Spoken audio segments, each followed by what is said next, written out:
Hello dear student. आज हम जो भारत की लोकतांत्रिक व्यवस्था के बारे में हम इससे पहले पढ़ रहे थे, उसी के अंतर्गत हम आज बात करेंगे नागरिकता और मौलिक अधिकार। जो सिटीजनशिप होती है और फंडामेंटल राइट कि हमारे संविधान में किस प्रकार की व्यवस्था कायम की गई है और उस व्यवस्था के अंदर कौन भारत का नागरिक हो सकता है या फिर कौन जो व्यक्ति भारत में नागरिकता लेना चाहता है तो उसके लिए क्या टर्म कंडीशन, क्या शर्तें रखी गई है और उन शर्तों के आधार पर वह भारत की नागरिकता प्राप्त कर सकता है या फिर कौन से ऐसे कार्य हैं जिनकी वजह से उनकी नागरिकता भी समाप्त की जा सकती है। ये सभी चीज़ों पर बात करेंगे और इसके साथ साथ जब नागरिकता मिलती है तो उसको कुछ फंडामेंटल राइट भी होते हैं, मौलिक अधिकार होते हैं। इन सभी चीज़ों के विषय में आज हम बात करेंगे। तो प्यारे विद्यार्थियों, हम बात करते हैं संविधान में भाग 2 के अंतर्गत अनुच्छेद या आर्टिकल 5 से 11 तक किसका वर्णन किया गया है? नागरिकता का जो वर्णन है वो हमारे संविधान में भाग 2 अनुच्छेद 5 से 11 तक वर्णन किया गया है। इस भाग में भारत में नागरिकता का उल्लेख किया गया है। गुजरात में लोकल इलेक्शन में वोट देने के अधिकार को कानूनी बनाया गया है केवल लोकल इलेक्शन में। इस तरह की व्यवस्था कहाँ पर? गुजरात इलेक्शन के दौरान इस चीज़ को फॉलो किया गया था। यदि किसी दूसरे देश का नागरिक भारत में रहना चाहता है या नागरिकता लेना चाहता है तो उसे भारत में 12 वर्ष तक और लगातार 4 वर्ष तक रहने का प्रूफ होना चाहिए। मतलब क्या? पिछले 12 साल का उसका जो रिकॉर्ड है उसमें ये होना चाहिए कि वो भारत में रहा है और जिस 12 साल में से 4 साल ऐसे होने चाहिए, लगातार 4 साल ऐसे होने चाहिए वो एक बार भी उस जगह को छोड़कर विदेश नहीं गया हो। अगर इस तरह की अगर वो टर्म कंडीशन पूरी करता है तो उसको क्या भारत की नागरिकता मिल जाएगी। ये रहने के साथ साथ उसको ये भी होना चाहिए जो संविधान में 22 भाषा को राष्ट्रीय भाषा का दर्जा दिया गया है, उन 22 भाषाओं में से कोई भी एक भाषा बोलनी और लिखनी आनी चाहिए। कौन सी? बोलनी और लिखनी। लेकिन इसमें कौन सी भाषा? अंग्रेजी शामिल नहीं है। अंग्रेजी भाषा को छोड़कर जो भारत के संविधान में 22 भाषा को राष्ट्रभाषा कहा गया है उनमें से कोई भी एक भाषा बोलनी लिखनी आनी चाहिए और अंग्रेजी भाषा इन 22 भाषाओं में शामिल नहीं है। और इसी के साथ एक चीज़ और है कि जो हमारे पड़ोसी देश है पाकिस्तान और बांग्लादेश इस चीज़ में शामिल नहीं है। इसके अलावा दुनिया के किसी देश का कोई भी व्यक्ति हो, अगर वो भारत की नागरिकता ले तो ये जो टर्म कंडीशन है कि 12 साल तक वो भारत में रह रहा हो और जिनमें से 4 साल ऐसी होनी चाहिए जो लगातार वो एक जगह ही रहा हो और उसको 22 भाषाओं में से कोई भी एक भाषा लिखनी या बोलनी आनी चाहिए जिसमें अंग्रेजी शामिल नहीं है। तो बच्चों, हमें जाना कि भारत में नागरिकता प्राप्त करने के लिए किस तरह की व्यवस्थाएं हमारे संविधान में दी गई है और कैसे हम एक नागरिकता प्राप्त कर सकते हैं। अब इसके आगे बात करते हैं जो भाग 3 है।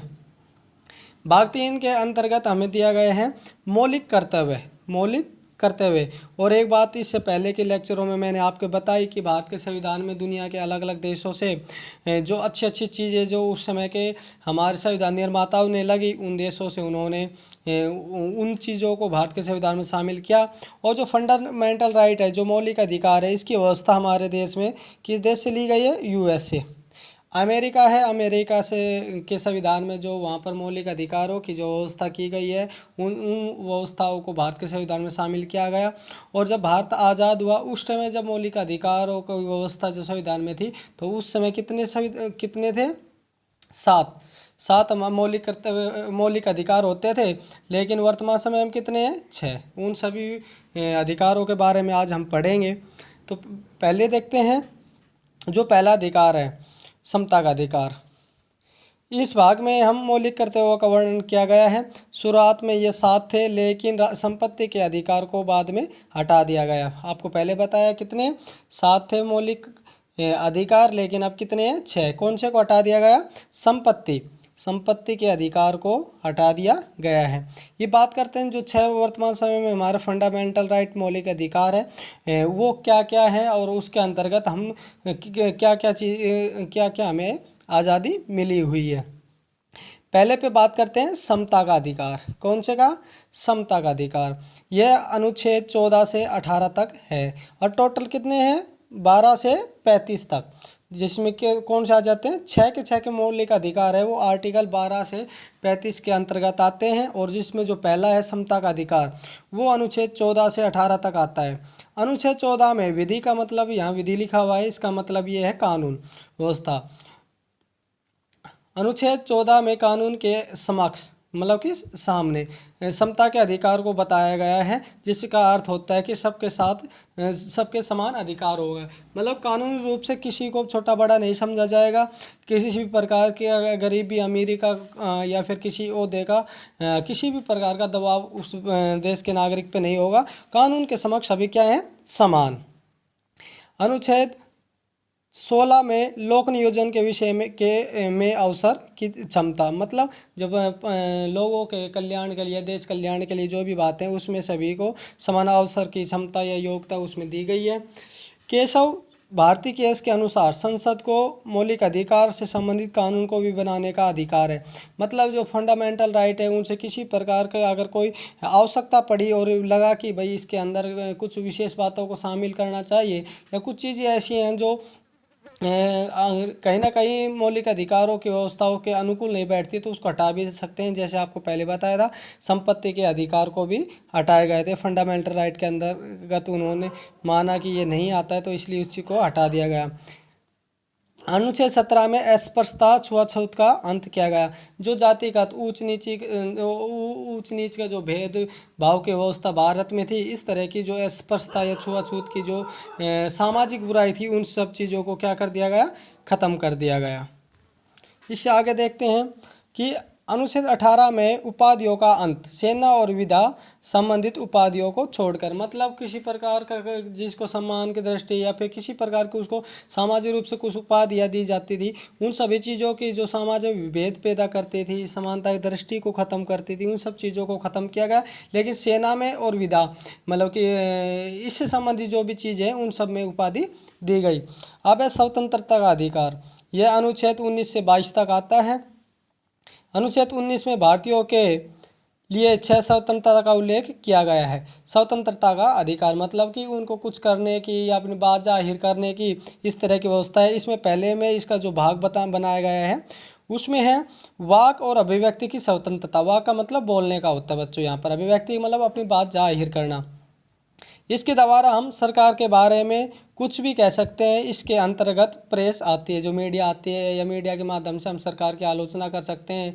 अगर आपको लगता है मुख्यमंत्री ने या फिर प्रधानमंत्री ने, कोई भी व्यक्ति ने अगर गलत किया है, तो उसकी आलोचना हम कर सकते हैं। निरवधि सम्मेलन करने की स्वतंत्रता मतलब क्या? किसी भी प्रकार अगर आप अपना संगठन बनाना चाहते हैं, कहीं पे सम्मेलन करना चाहते हैं, मीटिंग बुलाना चाहते हैं, तो वो आप कर सकते हैं। ये आपका फंडामेंटल राइट है।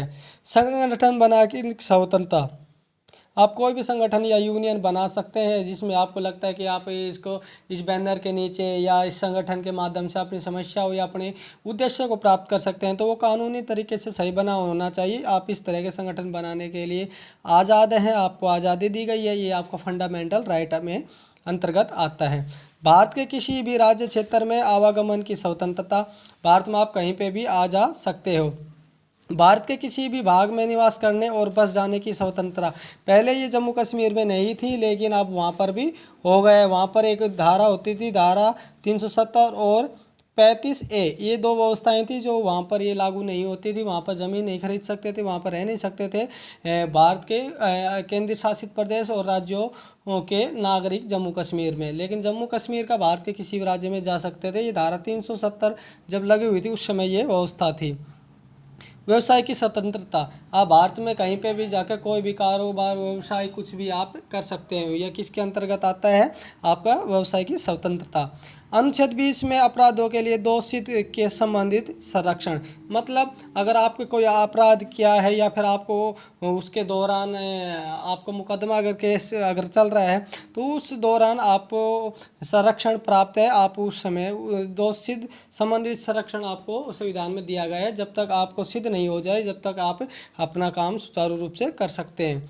अनुच्छेद 21 के प्राण और देही स्वतंत्रता का संरक्षण, मतलब प्राण का मतलब होता है मृत्यु और देही का मतलब अपना शरीर त्यागने से संबंधित की आज़ादी आपको दी गई है। अनुच्छेद 22 में कुछ दिशाओं में गिरफ्तारी और कैद करने में संरक्षण, मतलब कुछ स्थिति हालात ऐसे हो जाते हैं जिसके अंदर आपको कोई गिरफ्तार या आपको कैद करने में आपको मदद करेगा, या फिर जब तक उसके बारे में कुछ सबूत ना हो जाए जब तक आप उसको गिरफ्तार नहीं कर सकते। ये आपके फंडामेंटल राइट में आता है। उसके बाद है शोषण के विरुद्ध अधिकार, यह अनुच्छेद 23 से 24 में है। अनुच्छेद 23 में मानव के दुर्व्यवहार और बलात् श्रम का प्रतिषेध है, मतलब शोषण के लिए जब जो बच्चे कम उम्र के होते हैं उसके ज़बरदस्ती उसे मजदूरी नहीं करवा सकते, आप उसको किसी ढाबे पे नहीं छोड़ सकते, या फिर आपको बाल मजदूरी जो व्यवस्था होती है उनको आप नहीं ले सकते। ये आपके ये चीज़ें सरकार ने भी अभी ये किया हुआ है। शिक्षा का जो अधिकार उसके अंतर्गत 6 साल से 14 साल तक के बच्चे को कंपलसरी एजुकेशन देना होता है। अनुच्छेद 24 में 14 वर्ष से कम उम्र आयु के किसी भी बालक को कारखाने, फैक्ट्री या कहीं पे भी काम करने के लिए नियोजित नहीं किया जा सकता, या फिर उसको बाध्य नहीं किया जा सकता कि आप वहाँ पर काम करो। तो बच्चों आज हमने ये पढ़ा कि क्या हमारा फंडामेंटल राइट है, और आज के लेक्चर में केवल 3 ही फंडामेंटल राइट के बारे में हम बताएंगे, और इससे पहले हमें नागरिकता के बारे में पता चला, और अब हमने आपको फंडामेंटल राइट है उसके बारे में बताया। और कल इसके बाकी के जो 3 बच गए, 4, 5 और 6, बाकी के 3 हैं उनके बारे में विषय में बात करेंगे। आज के लिए इतना ही, धन्यवाद।